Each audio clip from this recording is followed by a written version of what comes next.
बोला भाई जीता, ये उल्टी गंगा पहाड़ कैसे चढ़ेगी? संतों का वचन देखो। कहने लगे उल्टी गंगा पहाड़ कैसे चढ़ेगी? तू मुझे निकालने के लिए थोड़ा, निकालने के लिए तो हम आए हैं इस संसार सागर से, इस काल की जेल से निकालने के लिए तो हम आए, तू हमें क्या निकालेगा? बोला क्या नाम है तेरा? बोला जीता। बोला तू तो हमें भी जिताएगा। तू जीता क्या है? जीता तेरा नाम है तो तू तो हमें भी जिताएगा। कहते ही जीता तो पैरों में पड़ गया, निकालना किसकी बात थी? संतों की मौज होती है। उसका कोई पूर्व जन्म का अच्छा संस्कार था, वो जागा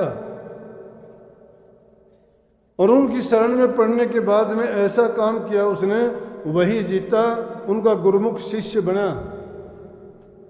आज भी आप उसके वाणी गाते हो तो उनके शब्दों में आपने पाया होगा कि वो ऐसे ही लिखते हैं, कह जीता सुन भाई गीसा।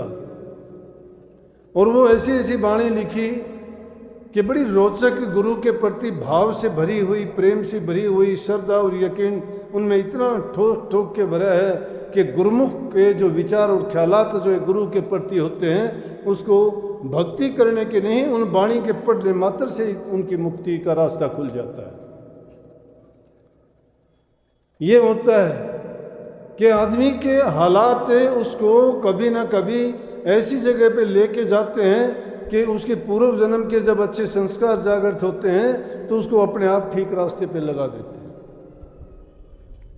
अब रही बात, मैंने भी अपनी बात कही थी कि मैं भी बताऊंगा, मेरी भी सत्संग और भक्ति के प्रति कोई रुचि नहीं थी। सच्चाई की बात ये है, मैं भी, बल्कि मेरी हालत तो ये थी, मेरी माँ बहुत सत्संगी थी, कभी से थी, लेकिन संसार स्वार्थी है। मैं भी ऐसे मतलब का था। 8वीं क्लास के पेपर दिए मैंने, इंग्लिश का पेपर अच्छा नहीं हुआ, रिजल्ट जो जो नज़दीक आता गया, मेरी माँ को पहले तो मैं कहता था मैं क्यों जाया करती है सत्संग में। अब मेरा मतलब जब याद आया तो मैं कहने लगा, माँ तू सत्संग में जाती है? बोले हाँ। बड़े प्यार से, माँ क्या बताता है भगत? जब महाराज जी नहीं कहते थे, संत नहीं कहते थे, पीले वस्त्र रखते थे, बाल ब्रह्मचारी थे, भगत कहते थे महाराज जी को।